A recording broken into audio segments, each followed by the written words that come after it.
Lo primero que quiero decir es que esta es una política, y eso es muy importante decirlo porque no es únicamente un modelo, es una política que contiene un modelo.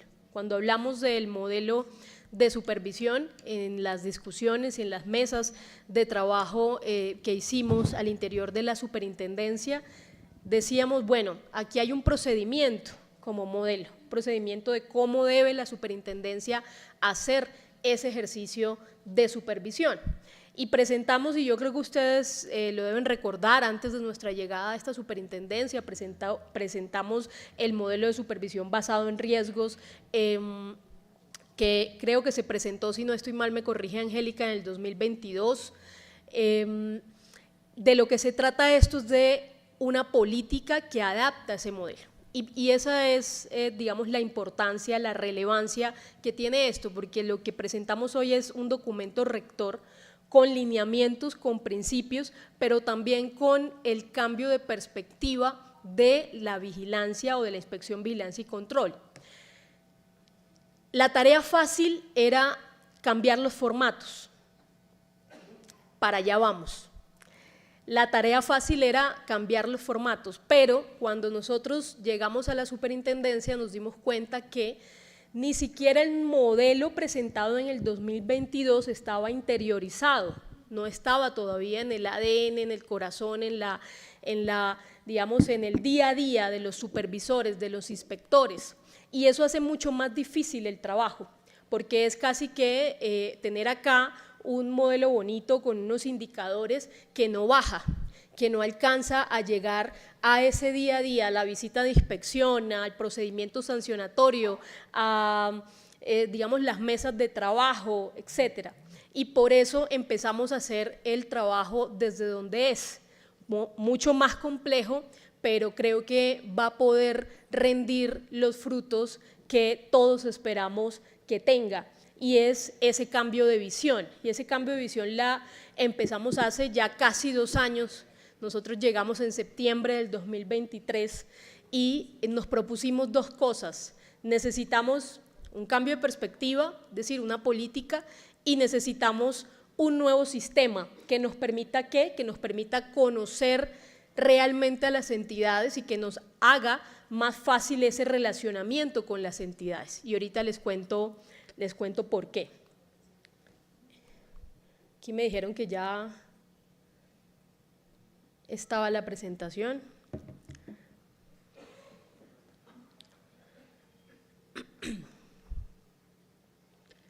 Bueno, les decía que esta es una política basada en riesgos, es decir, seguimos bajo la línea de la política basada en riesgos, pero adaptada a las realidades del sector. ¿Eso qué significa? Eso significa que casi que construir un traje a la medida de las cooperativas y sus diferentes tipologías, de los fondos de empleados y de las asociaciones mutuales. ¿Para qué? Pues para que efectivamente esa supervisión basada en riesgos cumpla su objeto, que es mitigar y prevenir los riesgos del sector.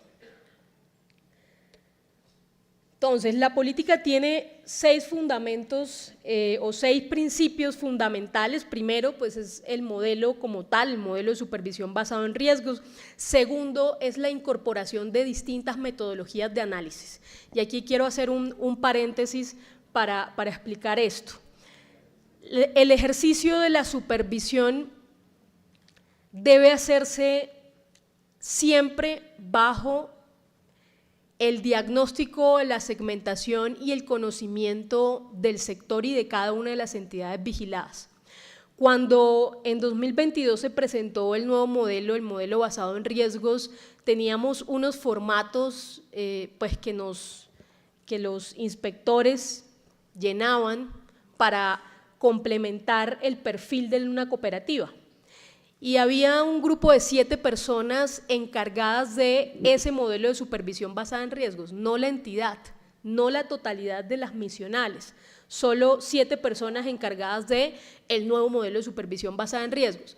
Eso nos representaba un problema, y el problema era que seguíamos en la supervisión basada en cumplimiento, mientras que estábamos intentando a la fuerza acomodar el modelo de supervisión basada en riesgos.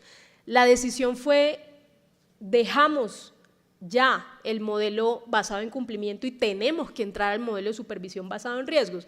¿Y eso cómo se hace? Pues llevando el modelo a las misionales, pero no a través de formatos, no a través de, digamos, visitas largas de inspección, que yo creo que a muchos de acá o a varios de acá les tocaron esas visitas de 10 días donde pues se llenaban los formatos del nuevo modelo para construir el perfil de las entidades. No, eso se hace a través de diagnósticos, a través de caracterizaciones, pero también a través del diálogo con la entidad.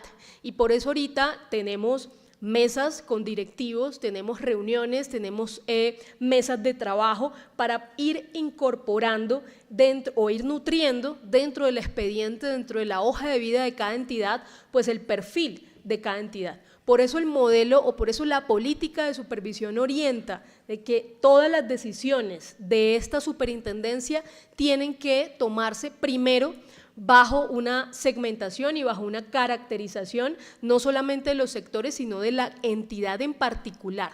Y yo de verdad me siento muy orgullosa por el equipo porque hoy puedo decir que conocemos mucho más y cada día más a más entidades del sector solidario porque nos hemos permitido construir esa caracterización y esos análisis de cada una de las entidades.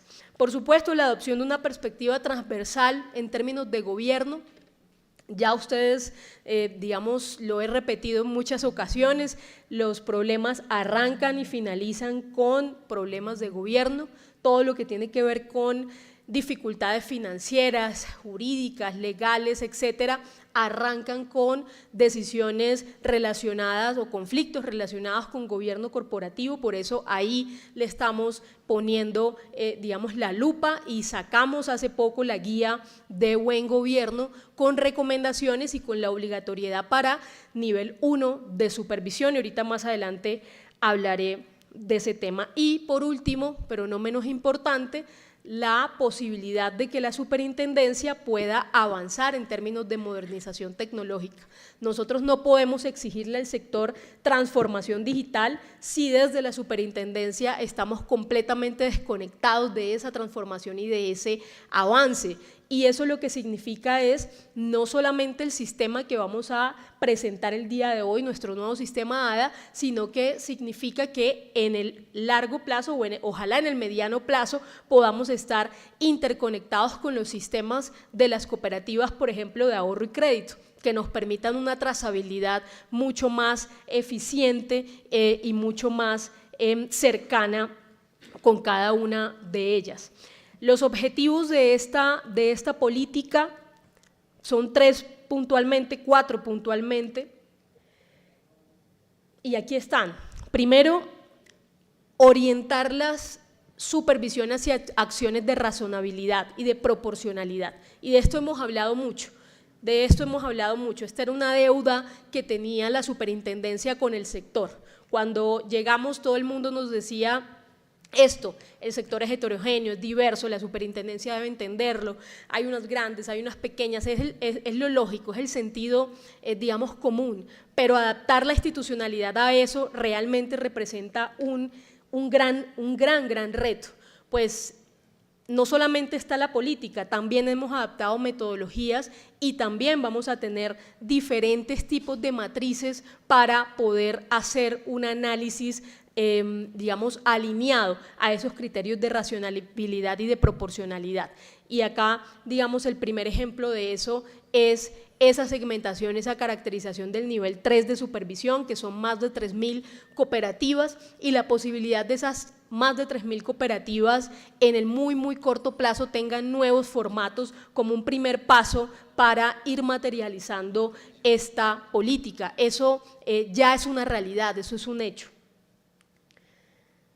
Bueno, obviamente aplica a todas las empresas solidarias supervisadas que no cuentan con supervisión especializada, cubre a todas, digamos, las funciones de inspección, vigilancia y control y, por supuesto, el propósito, el alcance siempre va a ser la protección del sector de la economía solidaria y, muy importante también, alinear la supervisión con estándares internacionales, teniendo en cuenta también pues, las realidades pues, que vivimos en nuestro sector. Bueno, este es un elemento muy importante de la política y acá me quiero detener un poco. Esta es la base, este es el núcleo, este es el punto de partida, lo decía ahorita. Si nosotros no tenemos una delimitación, una caracterización suficientemente buena del sector, no vamos a poder, digamos, enfocar nuestros procesos a, digamos, o adaptar nuestros procesos a cada uno de los tipos de cooperativas, fondos y mutuales. Tener un orden en la supervisión, tener digamos, una planeación en la supervisión requiere tener esta delimitación. Y la primera delimitación pues, que hacemos es entender las organizaciones y el sector que supervisamos. Obviamente nuestros sectores son las organizaciones y empresas de la economía solidaria, es decir, fondos de empleados, asociaciones mutuales y todos los tipos de cooperativas que no tienen supervisión especializada del Estado. Y acá un asunto que no es menor para nuestro ejercicio, para poder organizar nuestra supervisión, y es separar el subsector de ahorro y crédito del subsector real de la economía. Esta separación, aunque no esté, digamos, hoy vista a través de la estructura de las delegaturas, porque tenemos una delegatura específicamente para las cooperativas de ahorro y crédito y otra delegatura que pues tiene el sector real de la economía, los fondos de empleados y las asociaciones mutuales, sí lo estamos haciendo ya desde la práctica, desde los procedimientos, desde las metodologías, desde las matrices de riesgos financieros. Por ejemplo, sacar a las cooperativas del sector real de la economía de estas matrices, digamos, de supervisión financiera es muy importante. ¿Por qué? Porque eso ya nos permite focalizar también mucho más nuestro ejercicio de supervisión en donde debemos hacerlo. Esta segmentación pues nos va a llevar en el mediano plazo a, ¿por qué no?, y ya lo estamos pensando así y estamos trabajando para ello, construir otra estructura que responda a digamos, esta segmentación o esta división. Hay un subsector de ahorro y crédito donde debemos vigilar, digamos, unos puntos muy importantes en términos financieros, en términos legales, etcétera, y hay un subsector real de la economía que tiene otro tipo de, digamos, de alcance y que además debemos supervisar otro tipo de, digamos, de elementos porque pues, nos generan riesgos, pero generalmente por, digamos, estar revisando las matrices financieras, nos olvidamos a veces de otros temas que están impactando de manera directa a ese sector real de la economía. Entonces, nuestra meta es poder tener una estructura que responda a eso, poder tener una delegatura del subsector de ahorro y crédito con diferentes grupos que respondan a las cooperativas de ahorro y crédito, fondos de empleados y asociaciones mutuales que tienen productos de ahorro, y por otro lado la delegatura del sector real que de por sí tiene, digamos, mucha tela que cortar. Ahí tenemos las cooperativas cafeteras con unos problemas relacionados con digamos, con sus capacidades institucionales, con temas de fondeo y fomento, con debilidades en cuanto a conocimientos, por ejemplo, de los temas contractuales. Tenemos a las cooperativas de trabajo asociado, que son de por sí un grupo grande de más de 400 cooperativas. Tenemos una diversidad ahí en ese subsector que vale la pena y merece, digamos, que haya una delegatura especializada en esa, digamos, economía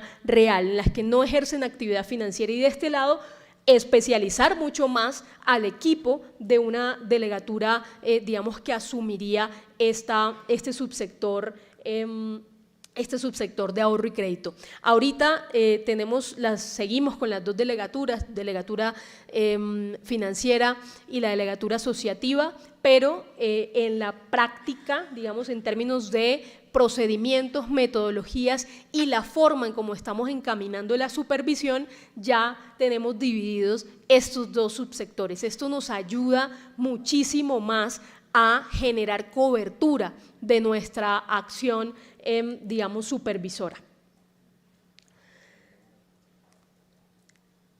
Esto se da, y debo mencionarlo, esto se da, esta separación o esta caracterización y delimitación del sector que nos permite más alcance, más cobertura, más orden, se da gracias también a la creación de un grupo especializado que es el Grupo de Analítica de Datos. El Grupo de Analítica de Datos nos ha permitido pues, poner digamos, los datos también en el centro, poner eso que ustedes nos transfieren, ese reporte de información que ustedes nos dan en el centro para pues así poder generar todas estas digamos, estrategias. Y un ejemplo de eso, de lo que les acabo de contar, de cómo la segmentación, la caracterización termina en un ejercicio de planeación y de ordenamiento de la supervisión y que al final se ve reflejado en la toma de decisiones, es esto. Es la segmentación diferencial para empresas solidarias de tercer nivel de supervisión. ¿Y qué hicimos ahí? Pues básicamente a través de una metodología pudimos combinar condicionantes territoriales y condicionantes financieras. ¿Para qué? Pues para que juntas estas dos condicionantes nos pudieran dar un grupo segmentado de cooperativas de tercer nivel de supervisión que van a ser el piloto, ¿cierto?, para arrancar con la simplificación de los formatos y de los reportes de información a esta superintendencia. Esto fue un estudio metodológico que realizó la Delegatura Asociativa con el grupo de analítica de datos para que al final podamos tener no decisiones en el aire, no una supervisión casi que por intuición, sino que podamos generar a través de la caracterización y de la segmentación y de las metodologías rigurosas este tipo de acciones. Y esto ya nos permitió cambiar nuestra circular para ampliar la periodicidad del reporte de las de tercer nivel de supervisión, es decir, ya el tercer nivel de supervisión arranca a reportar a partir del otro año y va a arrancar con nuevos formatos dentro de este piloto donde hemos identificado alrededor de 500 cooperativas que son las más pequeñas de las más pequeñas, cooperativas digamos rurales, campesinos, de mujeres. Acá está, ahorita le doy la palabra porque me gustaría que usted hablara un poquito más de ese tema, don José. Bueno, eso es muy importante, este es otro componente transversal. Enfoques y perspectivas diferenciales, y esto nos ha costado mucho diálogo, mucho debate, porque es muy difícil para tal vez una persona, un inspector, un supervisor que nunca ha estado relacionado con el tema de los enfoques diferenciales, aplicarlo. Entonces aquí otro cambio estructural del tema de la supervisión. Esta superintendencia no necesita gente o supervisores operativos, necesita analistas. ¿Por qué? Porque esto requiere una visión holística de la cooperativa o de la entidad o de la empresa que yo superviso. No basta con, digamos, revisar unos indicadores financieros, no basta con eso. Ahorita más adelante también les hablo de todo lo que vamos a incorporar a ese análisis. Requiere un análisis de contexto, requiere un análisis de dónde está ubicada la cooperativa, quiénes son los que pertenecen a esta cooperativa, cuáles son las dificultades que tienen para, por ejemplo, los temas de cartera, etcétera, para las de ahorro y crédito, cuáles son esas necesidades. Entonces, allí esto es importantísimo porque es incorporar dentro de la supervisión verdaderos análisis que nos permitan la aplicación de estos enfoques y perspectivas diferenciales. Digamos que la pregunta de los supervisores y del equipo directivo era, bueno, ¿cómo lo vamos a aplicar? Es que usted nos está diciendo acá pues que apliquemos enfoques diferenciales y nosotros no sabemos, digamos, básicamente eso con qué se come. ¿Cómo podemos nosotros pues sugerir que hay, digamos, algunos sujetos de especial protección constitucional dentro de la cooperativa y que por ende debemos aplicar unos criterios de razonabilidad al pues llevar, digamos, el ejercicio de inspección, vigilancia y control? pues obviamente esto tiene que tener una metodología, no es tampoco un tema intuitivo, pero como ya está dentro de la política, ya está, digamos, interiorizado al interior de la superintendencia, pues la aplicación de la metodología va a ser mucho más fácil. Esta metodología, digamos, de incorporación de estos enfoques diferenciales pues además, por supuesto, como lo decía, el cambio de perspectiva requiere también un cambio de diseño y de implementación, como ya lo decía anteriormente. Y allí tenemos tres pasos fundamentales. El primero de ellos es el análisis de contexto de la entidad y de su base social. Nosotros no podemos tomar, digamos, decisiones financieras o leyendo solamente los estados financieros si no tenemos un análisis de contexto de la entidad y de su base social. Eso cambia enseguida la perspectiva. Segundo es el análisis de los riesgos. Entonces, ¿cómo este contexto, cierto, impacta financieramente a la cooperativa? Acá les voy a poner un ejemplo puntual con la subregión de Catatumbo, con todo este tema del desplazamiento, digamos, reciente en la subregión del Catatumbo, pues por supuesto iban a, digamos, a tener las cooperativas algún tipo de impacto. Lo primero que hicimos fue que apenas que nos enteramos del desplazamiento en la subregión, llamamos a una mesa a las 5, 8 cooperativas de la subregión de Catatumbo para tener el análisis desde su perspectiva de cómo esto posiblemente los podía impactar, para que desde la superintendencia pudiéramos sacar las circulares, las resoluciones, los cambios normativos con los alivios relacionados con, digamos, ese impacto. Eso cambia, digamos, totalmente porque nos estamos anticipando a los riesgos, a los acontecimientos. Y tercero, la actuación adaptada a esos enfoques. Entonces yo tengo, por ejemplo, que, pues por supuesto, hay una cooperativa que está conformada por mujeres, madres, cabeza de familia, rural, víctima en una subregión muy apartada que no cumplió con el reporte. Y eso nos pasó mucho. Cuando yo llegué a la superintendencia encontramos 564 sanciones. 564 sanciones, de las cuales el 99.9% eran sanciones por no reportar información. Pero como no existe este análisis diferenciado, como simplemente estábamos enfocados en mirar la matriz de riesgos financieros, pues básicamente eso, digamos, limita nuestro ejercicio de supervisión. Pues no nos dimos cuenta, o no, digamos, no se dio cuenta en ese momento en la superintendencia que pues estábamos, por ejemplo, ante las mujeres textileras del departamento del Meta, a donde ni siquiera 472 pudo llegar a notificar formalmente la sanción, porque era una zona de complejísimo acceso. Estas mujeres con muy bajo nivel de escolaridad a duras penas entendieron lo que significaba una sanción, a duras penas.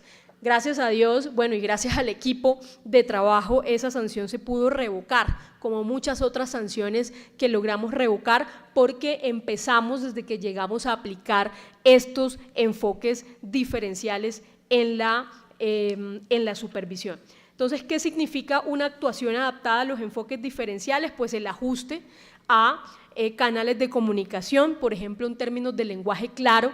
Esto es importantísimo, sobre todo para aquellas nivel 3 de supervisión. Hay muchas de ellas que contratan un contador para que les haga el reporte a varias y se reúnen varias y le pagan el contador nunca hizo el reporte y después les llega la sanción y ellas no saben ni siquiera pues, de dónde viene esto. 2, la priorización del acompañamiento pedagógico, y esto es muy importante.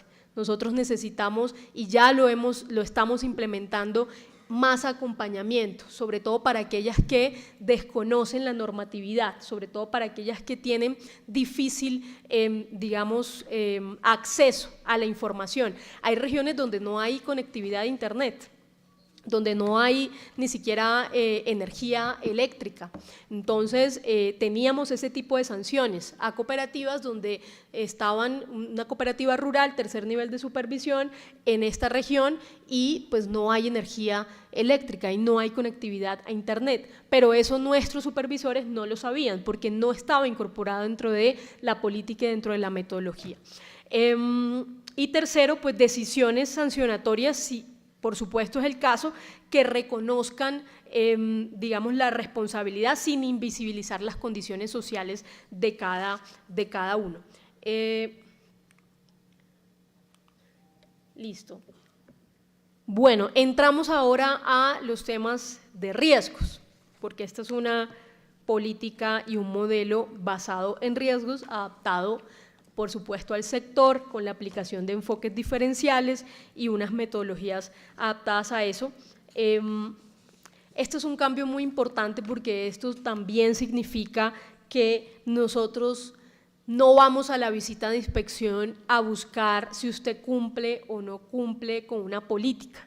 Vamos por un punto específico y es que hemos identificado un riesgo, creemos que se puede materializar y vamos allá a revisar pues de dónde viene, cuál es la causa, ¿cierto? Para poder o generar un acompañamiento o un plan de acción o en su defecto cuando hace parte ya de no solamente de omisiones, sino de decisiones de los gerentes, de los directivos, pues aplicar los procesos que se deben aplicar al respecto. Entonces, en esta etapa hemos dividido en tres, digamos, los tipos de riesgos. Riesgos financieros que ya ustedes muy bien los conocen, es casi que la historia de la superintendencia. Riesgos no financieros y ahí, digamos, incorporamos el tema del lavado de activos y demás. Riesgos legales. Esto es importante. ¿Por qué? Porque una cooperativa puede ser viable o no, dependiendo también de las actuaciones legales que tenga en curso. Les pongo un ejemplo, Progresa. Progresa es una cooperativa pues que por supuesto ya estamos a punto de terminar el proceso de incorporación, pero digamos tiene procesos o tenía procesos tan grandes pues que en segunda instancia confirmarse pues la llevaba prácticamente a un riesgo de liquidez. ¿Sí? Esto es muy importante porque si nosotros no incorporamos este tipo de riesgos, los riesgos legales y revisamos también la defensa jurídica que hacen las cooperativas alrededor de este tema, pues nos vamos simplemente, nuevamente, solo a lo financiero, pero no nos vamos a la raíz. Cuando salga la segunda instancia positiva, entonces es que nosotros nos vamos a enterar que la cooperativa está incursa en un riesgo de liquidez. No puede ser así, tenemos que hacerle seguimiento también a estos riesgos legales. Y por otro lado, otros riesgos que vamos a ir incorporando, que no necesariamente, digamos, vamos a arrancar con esto ya, pero por ejemplo hay temas relacionados con riesgos climáticos, hay, digamos, otro tipo de riesgos que están, digamos, en el mundo ya incorporándose a la normatividad, pero pues vamos a ir poco a poco avanzando en eso. Por ahora, riesgos financieros, riesgos no financieros y riesgos legales. La novedad aquí es poder separar estos tipos de riesgos, especializarnos en ellos e incorporar riesgos legales dentro de esta, digamos, matriz de supervisión. Y bueno, tenemos por supuesto la metodología para el análisis y la mitigación de los riesgos que contiene, digamos, tres etapas. Una etapa de identificación del riesgo, una etapa de control como tal de riesgos y una etapa de monitoreo. Y por último, sé que están ya cansaditos, el componente o los componentes para la estabilidad, para el análisis de la estabilidad, las capacidades operativas y la generación de valor del sector supervisado. Y acá quiero mostrarles esto. La supervisión, el ejercicio de supervisión no puede ser aislado. Es decir, nosotros no podemos tener, digamos, un equipo que revise estados financieros, otro equipo que me revise los procesos jurídicos y otro equipo por allá social encargado de hacer el análisis de contexto, etcétera.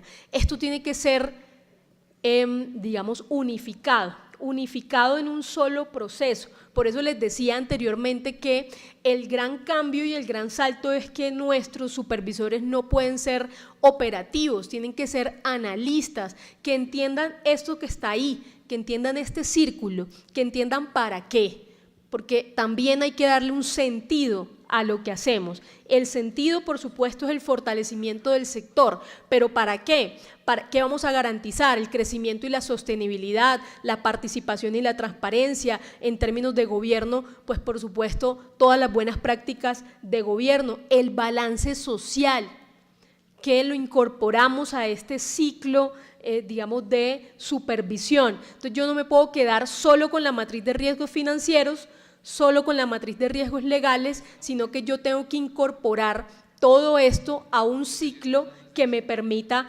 tener digamos, un nivel de exposición del riesgo de cada una de las cooperativas. Y pues por supuesto incorporamos la matriz de aplicación de enfoques diferenciales y el balance social como un elemento muy, muy importante, porque esto protege además digamos, la naturaleza jurídica de las supervisadas. Entonces, este es al final lo que resume la política de supervisión y el modelo de supervisión en la práctica, por supuesto, pero también desde otra perspectiva, de la perspectiva del análisis como clave, digamos, para tomar decisiones en materia de supervisión. Y bueno, tenemos unos documentos, por supuesto, para la aplicación de todo esto, políticas, documentos técnicos, matrices, guías. Esta política va a estar a partir de hoy publicada para ustedes. Por supuesto, las políticas también. Ustedes nos decían, bueno, es que nosotros tenemos unos indicadores, preocupados por los indicadores financieros, pero no sabemos cuál es el piso, cuál es el techo, cómo nos están midiendo, cuáles son los indicadores. Pues ya tenemos política de indicadores, política de alertamientos también para saber cuál es el piso y cuál es el techo. ¿Sí? Hasta dónde me puedo yo, para que ustedes mismos también puedan hacer esa autorregulación y medirse y poder decir, miércoles, acá me está afectando esto, entonces yo tengo que tomar decisiones antes de que llegue, digamos, la superintendencia. Documentos de aplicación de institutos de salvamento. Vean, esto es muy importante. ¿Por qué? Lo normal o cómo era el procedimiento anterior. El procedimiento era, no reporto información, mando a sancionatorios y allá está la sanción. Encuentro, digamos, que no cumple con una política, mando a sancionatorios y no solamente tienen la sanción, sino que en comité se decidió la intervención. Es decir, era un proceso muy, muy operativo, digamos, y muy casi que calcado para todos. Este documento incorpora algo que ya nos dice la ley, y es que no solamente existe la intervención, hay muchos institutos de salvamento que estamos aplicando ahora, como los planes de recuperación, como las medidas de vigilancia especial. Por ejemplo, yo preguntaba hace aproximadamente un año a alguien de acá, de la Super, bueno, ¿cuál es la diferencia entre la medida de vigilancia especial y lo que ya hacemos? No sabemos cuál es la diferencia, simplemente pues hay una resolución que dice que usted está en medida de vigilancia especial, le mandamos por supuesto unos requerimientos, la entidad nos responde, no, la medida de vigilancia especial debe llenarse de contenido, si usted está en una medida de vigilancia especial es para salir de ella, para subsanarla, para subsanar los hallazgos, ¿cierto? Y requiere que, o supone que, bueno, supone un acompañamiento mucho más estricto de la superintendencia, un plan de acción, tiene que tener un inicio y un fin. Aquí había un problema grave con eso. Si aquí tomábamos una decisión, la superintendencia tomaba una decisión hoy de medida de vigilancia especial y nunca se sabía cuándo sale, vaya usted a saber cuándo sale, por ahí en 10 años. ¿Por qué? Porque no había un plan.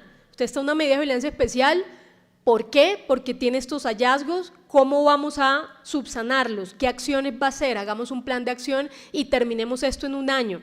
Eso nos permite avanzar, digamos, y permite que los institutos de salvamento que están en la ley realmente funcionen.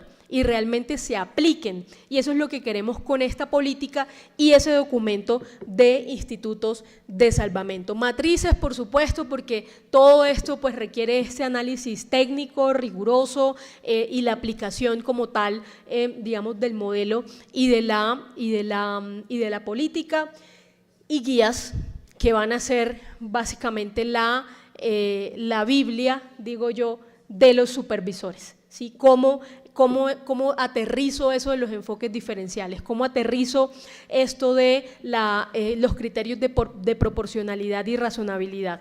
¿Cómo lo hago? ¿De qué manera? ¿Cuál es el procedimiento? Entonces, esto incorpora, digamos, estas herramientas, estos documentos a la política y al modelo para hacer este modelo y esta política una realidad. Tenemos un reto enorme, y es ya la aplicación como tal de la política. Ya lo hemos venido haciendo. Ya nosotros hemos incorporado enfoques diferenciales en los procesos sancionatorios, ya nosotros tenemos en el comité jurídico, digamos, muy interiorizado este tema de los criterios de razonabilidad y proporcionalidad. Ya por otro lado tenemos mesas de gerentes, mesas de directivos, los institutos de salvamento están funcionando, digamos, ya en la práctica hay mucho del contenido de esta política, pero necesitamos más, necesitamos que esto sea el ADN de la superintendencia, que la nueva superintendencia nunca más se devuelva a poner sanciones a cooperativas que están en la ruralidad y que no pudieron siquiera recibir la notificación de sanción.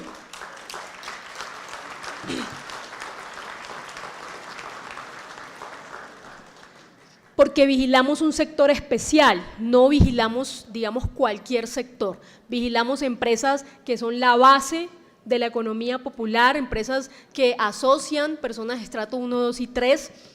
500.000 mujeres, madres, cabeza de familia son asociadas al sector solidario y tienen acceso a crédito gracias al sector solidario, al sector cooperativo financiero. 500.000, 556.000 para ser exactos.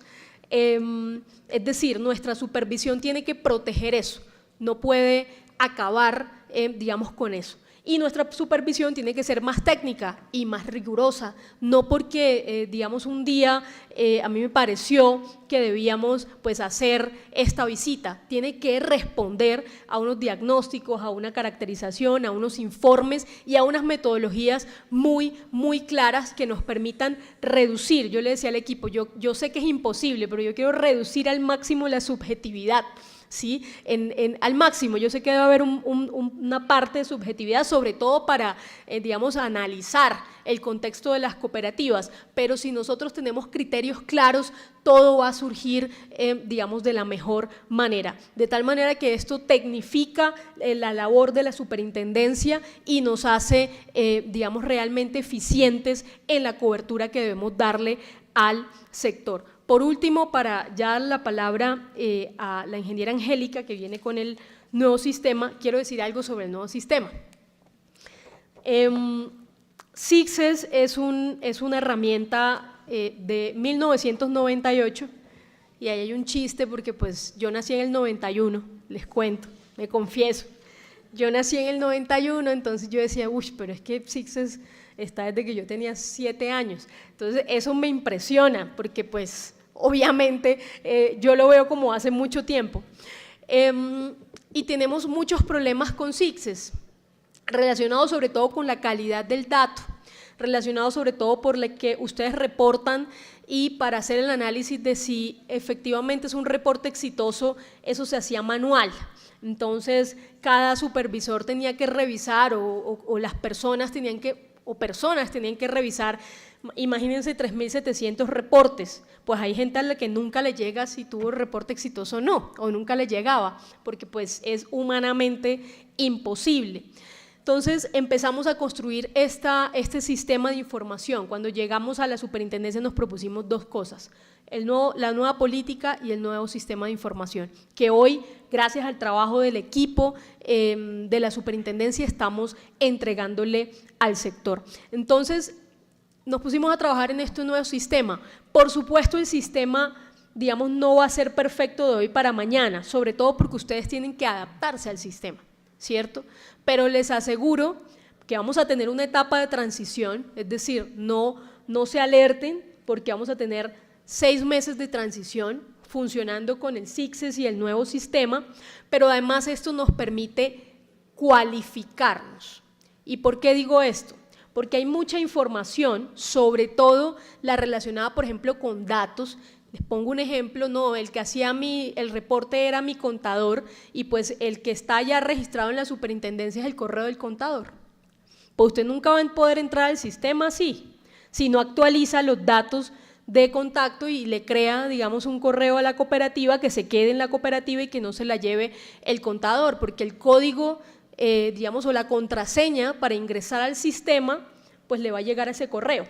Eso nos obliga a actualizar, digamos, en términos de datos de contacto, por supuesto, nuestra base de datos y nuestra comunicación directa con ustedes. Pero no solamente eso, tenemos muchos formatos que vamos a cambiar. La idea es facilitar mucho más y que los formatos puedan ser, digamos, no solamente online, sino que nuevos formatos. Esa es la segunda fase de este proyecto, que muchos formatos que tienen datos errados y que este sistema los va a identificar y que tiene necesariamente que la cooperativa pues sentarse a mirar esos datos y pues actualizarlos y poder enviar a la superintendencia información confiable.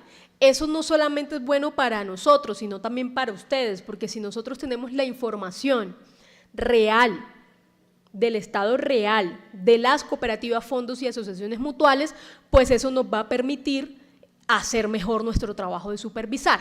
Entonces, por supuesto, si hay un dato mal, pues eso el sistema no me va a permitir, digamos, darle siguiente. ¿Sí? Entonces hay que actualizar los datos. Esto por supuesto nos genera un trabajo, claro, pero hay que hacerlo. Si no, vamos a estar 10 años más con el software del 98. Sí, yo creo que ya es hora de entrar a modernizar la entidad, a tener un sistema digno de ustedes y que podamos entre todos avanzar. Si no avanzamos, nos vamos a quedar, digamos, en la superintendencia del siglo pasado, y el sector es un reflejo de la superintendencia, así como la superintendencia un reflejo del sector. Entonces tenemos que avanzar entre todos con este nuevo sistema. Vamos a hacer jornadas de acompañamiento con los gremios, capacitaciones, talleres, casi que un taller semanal para que ustedes puedan entrar al sistema y reconocerlo y ya, digamos, que sea mucho más fácil y amigable para ustedes.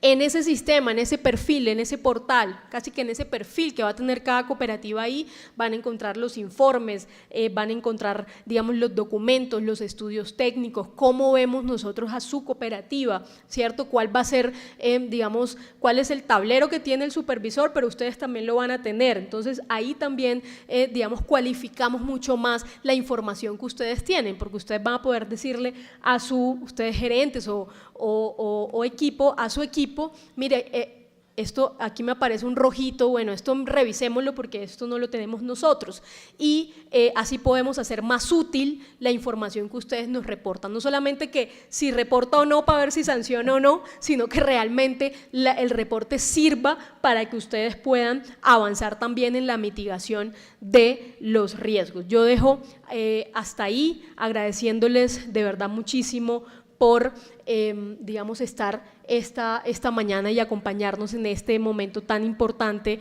para nosotros. Quiero darle la palabra 2 minutos que me la pidió don José. Por favor, un micrófono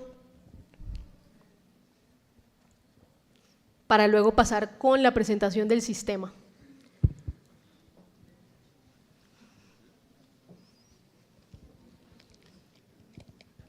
Me parece increíble estar aquí. Hace 15 años llegué a la Superintendencia de Economía Solidaria a contarle a la superintendente de entonces todos estos problemas que hoy está solucionando la doctora María José. Ella no me respondió porque ignorancia. respondió un funcionario que estaba al lado, dijo, si sus cooperativas no están reportando, que esperen la sanción. Era la superintendencia policiva, represiva, ignorante, que no ha entendido que el mundo cambió, que no ha entendido que el campo es la vitalidad y hay que organizarlos. Doctora María José, a nosotros en colegas nos sancionaron 2 veces con resoluciones de 25 millones de pesos, cuando nuestros excedentes nunca han pasado de 8 o 10 millones de pesos al año, de los cuales la mitad se van a los fondos de ley. ¿Cómo los pagamos? Nos resistimos a pagarlos. Nos han propuesto que hagamos una vaca entre las cooperativas para pagarles. No. Por dignidad, no. Dignidad cooperativa. Tengan la seguridad de que hoy en día, en lugar de que me sienta sacado a patadas de la entidad, he tenido la oportunidad de dialogar muchas veces con la doctora María José, con la doctora Yanelda y con todo el equipo nuevo de la superintendencia para contarle estos problemas. Le agrego algo, todo esto está magnífico, pero acuérdense que en el campo, en el sector rural, no hay internet, que las cooperativas rurales, que quizás muchos de ustedes desconocen, están manejadas por campesinos que apenas logran entender un computador. Pero el campo es el que produce el alimento para la ciudad. La ciudad sin campo no existe. Doctora María José, nos quedan algunas cosas pendientes, como por ejemplo, ¿cómo vamos a arreglar esas cooperativas que aún no han reportado? Y son cientos. Yo creo que la superintendencia no sabe cuántas. ¿Cómo vamos a arreglar el tema de que el Estado ignorante hace muchos años viene promoviendo la creación de asociaciones que no tienen carácter empresarial por ley, inclusive, que no tienen dueño, pero para los funcionarios del momento sí les facilita cumplir la tarea de hacer una operación, comprar, cambiar unos estatutos de aquí para allá y crear la asociación muy fácil. Nosotros tenemos que seguir empeñados en crear, primero, cooperativistas que conformen las cooperativas. Muchas gracias. Muchas gracias, don José. Pues yo quiero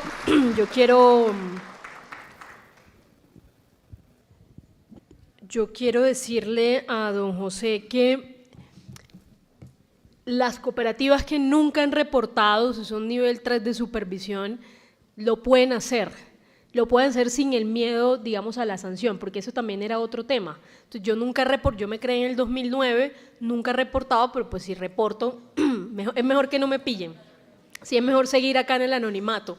Lo pueden hacer sin ningún problema. Además, el reporte ya para ustedes es anual, no semestral, y con nuevos formatos, lo que significa que va a ser mucho más fácil hacer el reporte y no un desgaste, digamos, cada 6 meses de buscar un contador, etcétera, para cumplir. El caso de don José está en la oficina y acá Raiza, que es la encargada de ese tema, estamos evaluando el caso, pero yo me voy a atrever acá a comprometer a Raiza y al equipo, y es que esa sanción tiene que ser revocada en segunda instancia.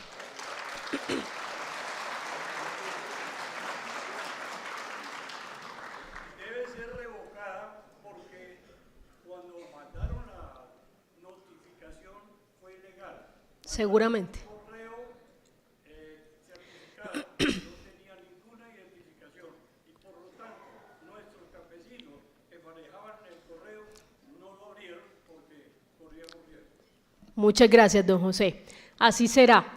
Bueno, Cerrando entonces ya, quiero nuevamente agradecer por supuesto a la presidenta de Finagro, muchas gracias Alexandra, porque siempre has estado trabajando con nosotros de la mano, trabajando por las cooperativas rurales, por las cooperativas de ahorro y crédito para que amplíen su cupo en Finagro y para que muchas más cooperativas como la de Don José puedan acceder al crédito a través de los cupos de redescuento de Finagro y a través, por supuesto, de nuestras cooperativas de ahorro y crédito. Y también al Fondo Nacional de Garantías, con quien también hemos trabajado de la mano. Yo creo que esa llave Finagro, Fondo Nacional de Garantías y las cooperativas es la clave para dispersar el crédito en las regiones más apartadas del país. Muchas gracias a todos.